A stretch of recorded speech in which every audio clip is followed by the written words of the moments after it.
Assalamu alaikum, 6 p.m. This is Radio Pakistan. The news read by Farzana Khan. First, the headlines. Prime Minister chairing the Federal Cabinet meeting in Islamabad today directed all ministries to complete public sector development programs in next 3 months. Minister of Economic Affairs says foreign direct investment and tax base have increased due to sound policies of the government. Pakistan and Malaysia have agreed to enhance bilateral cooperation in commerce, trade, education, and infrastructure development.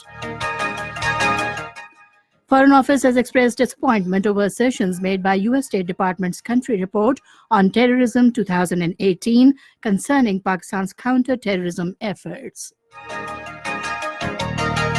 Around 1,500 Sikh Yatris arrived in Lahore today via Wagah border to participate in birth anniversary celebrations of Baba Guru Nanak Dev Ji. In the second T20, Australia beat Pakistan by 7 wickets at Canberra today. And now the news in detail. Federal Cabinet has expressed satisfaction on positive economic trajectory of the country. Briefing newsmen in Islamabad this afternoon on Cabinet meeting, Special Assistant to Prime Minister on Information and Broadcasting, Dr. Firdaus Ashika Khan, said the Prime Minister gave a roadmap to various departments and ministries of their targets for the next 3 months. He gave directions to all ministries to take maximum efforts to complete public sector development programs of their ministry in next 3 months.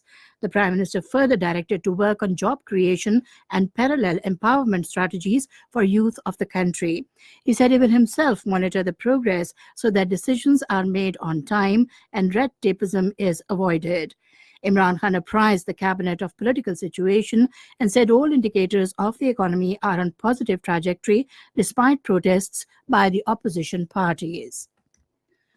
Minister for Economic Affairs Hamad Azhar told the cabinet that economic indicators have witnessed improvements and economy is moving in the right direction.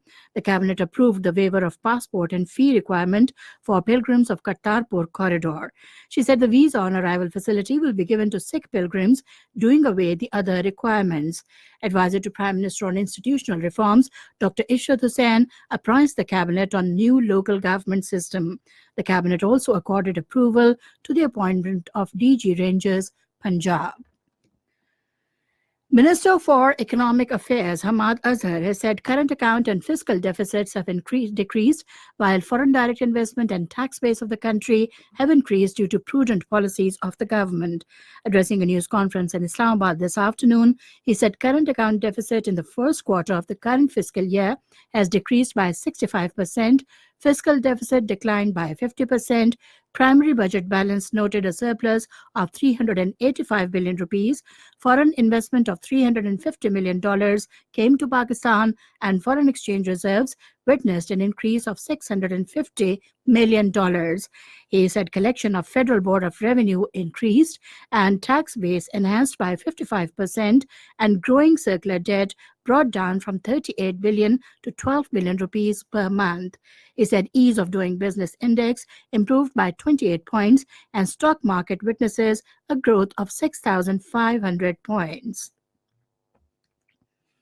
Head of Government's negotiating team and Defence Minister Parvez Khattak says process of negotiations continues to find a way out of current impasse. Addressing a news conference along with head of Rehbar Committee of the Opposition, Akram Durrani, in Islamabad this afternoon, he said the rounds of talks have been held in a cordial and pleasant environment. He said both sides have their own positions and are working to find a common ground. Pakistan and Malaysia have agreed to enhance bilateral cooperation in the fields of commerce and trade, education, technology, and infrastructure development. The understanding reached during a meeting between Foreign Minister Shah Mahmood Qureshi and his Malaysian counterpart Saifuddin Abdullah in Kuala Lumpur today. Both the leaders exchanged views on matters of mutual interest, including promotion of bilateral cooperation, trade, and economic ties. Shah Mahmood Qureshi thanked Malaysia for supporting Pakistan's stance over Kashmir issue. He lauded the Malaysian leadership for sticking to its principled stance on Kashmir and not succumbing to Indian threats and diatribes. Pakistan has expressed disappointment over the assertions made by the U.S. State Department's Country Report on Terrorism 2018 concerning its counter-terrorism efforts. In a statement, Foreign Office spokesperson Dr. Mohammad Faisal said the report completely overlooks the factual situation on the ground and the tremendous contributions made and sacrifices rendered by Pakistan over the last 2 decades in the international struggle against terrorism. He said these efforts have not only resulted in the elimination of Al Qaeda from this region, but have also made the world a safer place. This is Radio Pakistan giving you the news. Around 1,500 Sikh Yatris arrived in Lahore today via Wagah border to participate in 550th birth anniversary ceremonies of their spiritual leader Baba Guru Nanak Dev Ji. Chairman Evacuee Trust Property Board, Dr. Amir Ahmed, and officials of the department welcomed them warmly. Sikh Yatris will also visit Gurdwara Janamasthan in Nankana Sahib. Sri Lankan Chief of Defence Staff Admiral Ravindra Vijayagunaratne called on Air Chief Marshal Mujahid Anwar Khan during his visit to Air Headquarters in Islamabad today. Sri Lankan Chief of Defence Staff agreed to explore new avenues to enhance bilateral professional cooperation. The Air Chief assured Sri Lankan Chief of Defence Staff of sustained support and cooperation in the fields of technical training and professional expertise. Gilgit-Baltistan Assembly, in a unanimous resolution today, condemned Indian government for revoking special status of Kashmir, imposition of curfew over last 3 months, and violating human rights in the Indian-held Kashmir. Minister for Law Aurangzeb tabled the resolution in the House. He informed the House that the Modi government, under a notification, made Gilgit-Baltistan as a part of Leh district. The House reiterated to continue their full support with the Kashmiris. A research fellow at the Shanghai Institute for International Studies, Chao Zhengyang, says revoking Indian-occupied Kashmir's status undermines peace and tranquility in the region. According to a Chinese newspaper, Global Times, he said this will harm interests of India's neighbors and also infringe on interests of the Indian people. He said that India believes Ladakh is not a part of Kashmir, so it will have disputes about Kashmir only with Pakistan after Ladakh is separated as another union territory.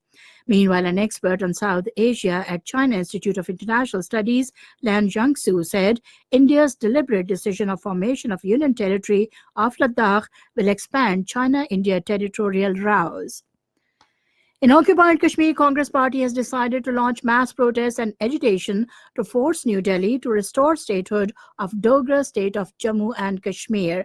Addressing party meeting in Jammu, Congress District President Vikram Malhotra said Jammu and Kashmir has been reduced to the level of an administration unit and glory of the state has been snatched and ruined at the hands of BJP.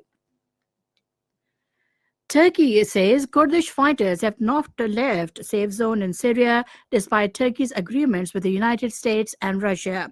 Speaking to lawmakers in Ankara, President Recep Tayyip Erdogan said YPJ fighters remain in Tel Rafat, Manbij, and to the east of Ras Al Ain. He said Washington and Moscow said fighters left, but this is contrary to the facts. He also said Turkey would abide by its deals as long as the United States and Russia keep their own promises. And now, cricket. In the second T20 match, Australia beat Pakistan by 7 wickets at Canberra today. Batting first, Pakistan set a victory target of 151 runs for the loss of 6 wickets in stipulated overs. In reply, Australia achieved the target in 19 overs for the loss of 3 wickets. And finally, the weather report. Widespread rains with dust and thunderstorms with isolated heavy falls are expected in Islamabad, Upper Khyber Pakhtunkhwa, Gilgit-Baltistan and Kashmir during the next 24 hours. The rain may also occur at scattered places in Upper and Central Punjab and Lower Khyber Pakhtunkhwa, while at isolated places in South Punjab. Snowfall over high mountains and hailstorm in plain areas are also expected during the period. And that is the end of the news. For more news and analyses, log on to our website, radio.gov.pk, and also watch live video streaming of our bulletins on the link facebook.com/Radio Pakistan News official.